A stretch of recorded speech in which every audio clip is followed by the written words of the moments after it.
Good morning বন্ধুরা, welcome back to my channel Rinki's lifestyle. তো তোমরা সবাই কেমন আছো? আশা করি ভালো আছো, আমিও ভালো আছি। তো আজকে মেয়ের পরীক্ষা ছিল বলে আমি সকালবেলায় উঠে মেয়েকে দিয়ে এসেছি দিদিদের বাড়িতে। এখন 8:30টার সময় আমি গেছিলাম, আবার 10টার দিকে চলে এসেছি। এখন 10:30 মতো বাজে, আর আমি আমার ব্লগটা এখন 10:30 থেকে শুরু করছি। মেয়ে এখন দিদিদের ওখানেই থাকবে। 13 তারিখে পরীক্ষা শেষ হবে। আসলে ওর পড়াশোনাটা তো এখানে ঠিকঠাক করে হচ্ছে না, একটু যদি পারে আন্টির কাছে একটু পড়তে যাবে। 5 মাস মতো তো পড়াশোনায় যা ঘাটতি হয়ে গেল, কিছু বলার নেই। আর যাই হোক, ওখানে রেখে এসছি দিদির কাছে। দিদির মেয়ে আছে, দিদি আছে, আর আমার বান্ধবী আছে। ওর ছেলে আর আমার মেয়ে একসাথেই পড়ে, তো ওরাও ওকে একটু দেখে রাখবে। আর ওই দাদা ওকে নিয়ে আসবে। আর যেহেতু দিদির মেয়ে আছে, পড়াশোনাগুলো একটু দেখিয়ে দেবে, আর আন্টির কাছেও পড়তে যাবে, তার জন্যই রেখে আসলাম। আর আমার প্রত্যেক দিন যাওয়া সম্ভব হবে না, কারণ বাড়িতে কেউ থাকে না। আর তার থেকেও বড় কথা হচ্ছে কি, ওর শরীর একদম ভালো নেই। আর আজকে আমি ডাক্তারকে ফোন করলাম, ডাক্তার বলেছিল যদিও বা কালকে আসার কথা, কিন্তু উনি বলল যে না, আমি আজকেই আসবো, কারণ ওর পিঠের অবস্থা খুব খারাপ, তোমাদেরকে আমি আগেও বলেছি। আর আমি এখন ওকে এরকমভাবে নিয়ে আসবো, সত্যি কথা বলতে আমারও তো শরীরটা ভালো নেই।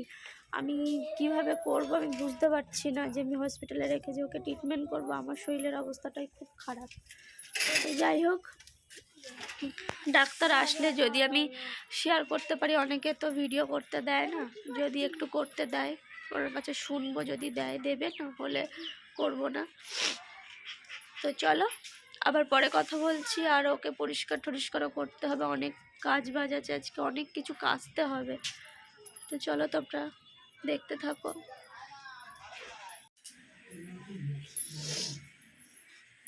ও তো ঘরেই আছে, ওর খুব কাপড় উঠেছে বলে আমি তিন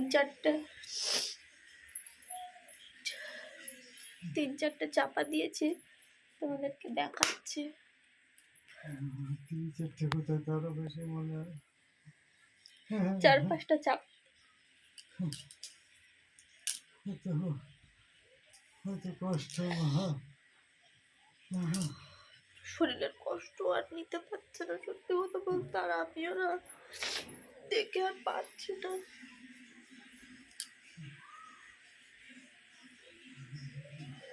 আর দেখতে পাচ্ছি না, পিঠটার অবস্থা এমন হয়েছে না, আর নিতে পারছে না। আমার নিজেরই এত কষ্ট হচ্ছে। সবাই হয়তো বাবা ভাবছে কান্না কেন করছে, হসপিটালে কেন নিচ্ছে না, হসপিটালে নেব। আমার পাশে তো কেউ নেই, শুধু বাবা মা ছাড়া।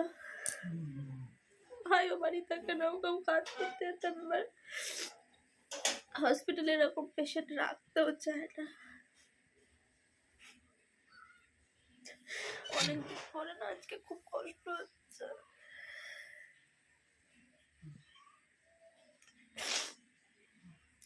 মেয়েটাও দিদির কাছে রয়েছে, মানে ওর কপালটা এত খারাপ।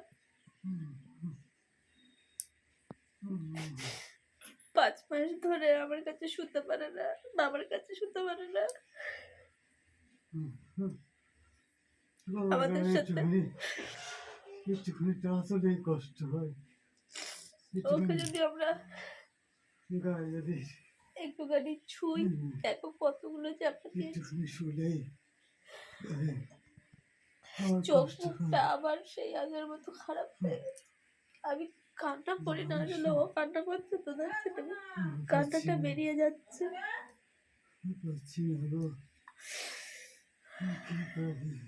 মানে আমি, ও কান্না করছে বলে আমারও কান্নাটা বেরিয়ে গেছে, ওর জন্য ক্যামেরাটা অন করেছে। সারা পিঠ আমি দেখতে পাচ্ছি না। আমি ডাক্তারকে ফোন করেছি, টাকা পয়সা জোগাড় করেছি, কিন্তু তো একটু করে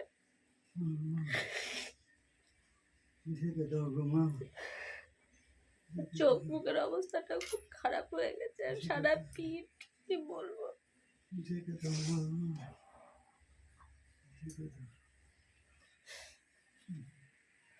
করে দাও, একটু করে ভগবান দাও। আর কত কষ্ট দেবে জানি না। 10 মাস ধরে তো কষ্ট পেয়ে যাচ্ছে, তার সাথে সাথে একাও না, আমি আমার মেয়ে দুজনেই পাচ্ছে। আর এমন আমার কপাল, ভিডিওটা করেছি যার জন্য সেই ভিডিওটাও আমার এগোচ্ছে না, যে আমি কিছু কিছু টাকা বেশি পাবো, সেটা দিয়ে ওর ট্রিটমেন্টটা করাবো। আমি জানি হবে না ঠিক, কিন্তু তাও যেটুকানি হয়, কষ্টটা যদি ওর কমাতে পারতাম সেটাও তো অনেকটা পাওয়া। পাচ্ছি না আমি, সত্যিই পাচ্ছি না। মানে জানি না আমি কতটা পারবো, কিন্তু আমি চেষ্টা করেছি, এটা আমি বলতে পারি। আমি 10 মাস ধরে আজকে প্রচুর চেষ্টা করেছি। ওই পুরোনো বেড সরে আমার এতটা সমস্যা নেই, কিন্তু পিঠটাকে দেখে না, সারা পিঠ ওরা দেখা যাচ্ছে না, সারা পিঠে আর নেওয়া যাচ্ছে না, সারা পিঠটা ওর পুরো একদম ক্ষত বিক্ষত হয়ে গেছে। তো যাই হোক বন্ধুরা, আবার পরে কথা বলছি। অনেক জামা কাপড় রয়েছে, সেগুলো কাচবো। চলো তোমাদের সাথে শেয়ার করবো। জল এসে গেছে, জলগুলোকে ভরছি, আর তার সাথে অনেক জামা কাপড় এখানে রয়েছে, এখনো বাইরে অনেক ওর জামা কাপড় রয়েছে, বাসন টাসনগুলো রয়েছে। আর বললামই তো, কথা বলতে পারছে না। আর আজকে আমার বোন বাড়ি রয়েছে, বোন হচ্ছে কাটাকুটি করছে, লাউ কাটছে ও আজকে। ও হয়তো একটু রান্নাটা করবে, আমি এগুলো সব কেটে ছাদে জামা কাপড়গুলো মেলবো। আর এই ঘরটাও পরিষ্কার করে দিই। আর ও তো শুয়ে আছে, দেখছোই তো, ভীষণ, ওর শরীরে সত্যিই আর কিচ্ছু নেই। তো চলো আমি আবার পরে কথা বলছি। দেখো ছাদে হাওয়া দিচ্ছে, সব জামা কাপড় ঠাকুর কেচে নিয়ে উপরে ছাদে এসেছি, খুব কষ্ট হচ্ছে। মা তো সকালে অনেক জামা কাপড় কেচে দিয়ে গেছে, আর আমি আজকে এখন প্রায় 2 বালতি মতো জামা কাপড় কাচলাম। হাঁপিয়ে গেছি, এত জামা কাপড় হয়েছিল তো। আর দেখো আমাদের এই বাড়ির থেকে না রাস্তাটা সামনেই আছে, কিন্তু একটাই অটো যায় বারাসাত চাপাডালিতে। অটোগুলো আসে, এখানে আছে 10টা 12টা মতো, একটু দাঁড়াতে হয়, কিন্তু পাওয়া যায় সামনের থেকে। চলো তোমাদেরকে একটু দেখাই সেটা। ওই দেখো, দেখতে পাবে ওই যে ওই ওই যে একটা আছে, ওটার পরেই হচ্ছে রাস্তা আছে। দেখো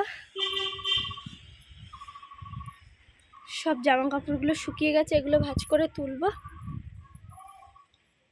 সব জামা কাপড়গুলো শুকিয়ে গেছে, এগুলো ভাঁজ করে সব তুলবার। এই যে সব কেচে মেলে দেবো এখন। উফ, হাঁপিয়ে গেছি। এখানে মারগুলো তুলে নিয়ে যাব। আর আগের দিন তোমাদের দেখেছিলাম না সেই গোলাপ গাছটা, এই যে আবার ফুল ফুটেছে। তো চলো সব মেলে দিয়ে নি। দেখো জামা কাপড়গুলো সব মেলে দিয়েছি। আর এখানে গোলাপ ফুলের গাছটাকে নিয়ে এসেছি, আমি একটু ভিডিও বানাচ্ছিলাম তাই। আর এই দেখো অনেক জামা কাপড়, আর ওরগুলো ওই পাশে দিয়ে কেচে দিয়েছি আমি।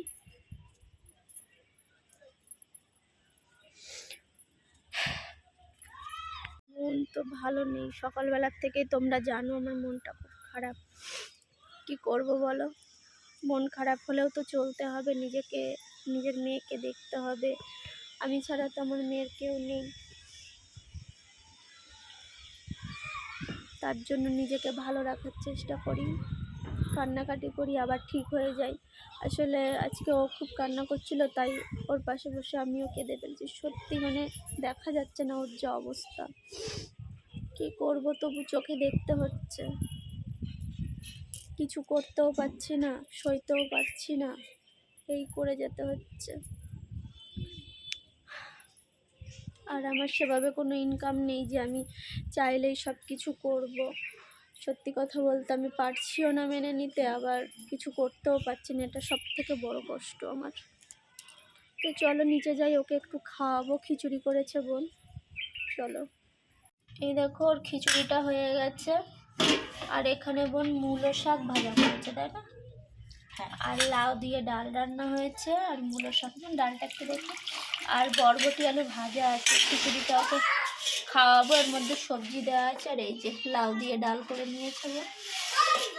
তো চলো ওকে একটু খাওয়াই।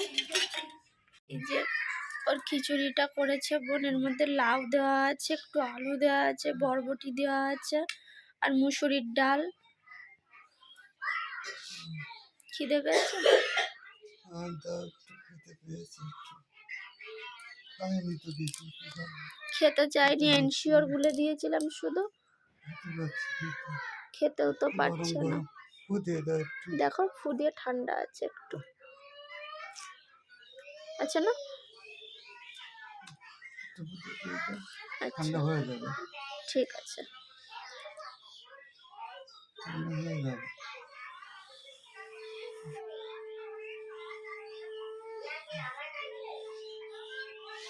তারপর একটু ফল দেবো।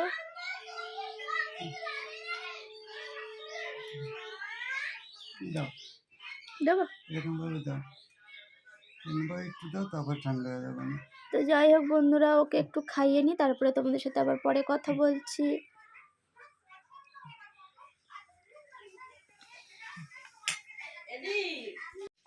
তো দেখো, আমি তো বিকেলের পরে তোমাদের সাথে আর কথা বলিনি।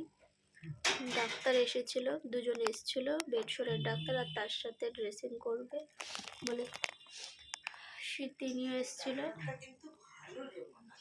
তো এই উনি হচ্ছে গিয়ে রিপোর্ট দিয়ে গেছে, রিপোর্ট বলতে ওষুধ দিয়ে গেছে। আর ওর যে পিছনের যে বেডশোরটার অবস্থা বললো খুব খারাপ পজিশনে আছে এখন, অনেক টাকাই লাগবে। এক একটা ইঞ্জেকশন আর ওষুধ দিয়ে প্রায় 2,500 টাকা মতো বলেছিল দিনে। তো যাই হোক, ওটা আমরা পারবো না বলে অনেক মেডিসিন দেবে। মেডিসিনের পরে তাও 7 দিনের কোর্স, 3.5 থেকে 4,000 টাকা মতো বললো।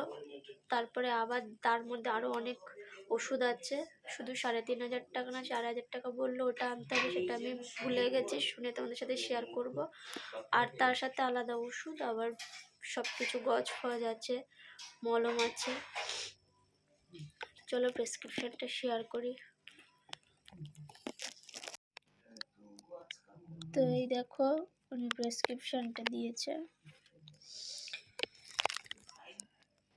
এইসব ওষুধগুলো এনে খাওয়াতে বলেছে। আর ড্রেসিংয়ের জন্য তো উনি একজনকে নিয়েও এসেছিলো, উনি বলেছে যে সব কিছু নিয়ে এসে তারপরে যত তাড়াতাড়ি সম্ভব ড্রেসিং করবে।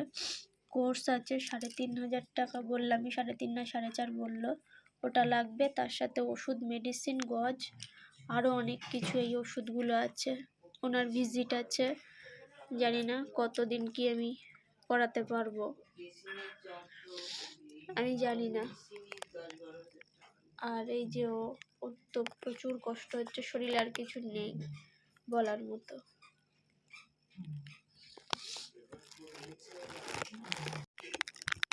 তো যাই হোক, আমরা এখন বলার কিছুই নেই। তোমরা বলছিলে সবাই হসপিটালে নিয়ে যেতে বা পিজিতে ভর্তি করতে। কি হবে পিজিতে ভর্তি করে, হসপিটালে ভর্তি করে? ডাক্তার দিদি এসে বললে ওরা ফেলে রেখে দেবে, গ্যাপ ট্রিট করে দেবে, কোনো কাজ হবে না, যা তা তাই হয়ে যাবে ওর।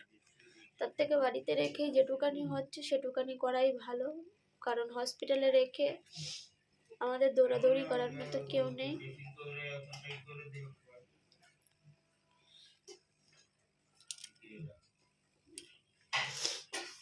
কিন্তু বাড়িতে বসেই একটুখানি করতে হবে।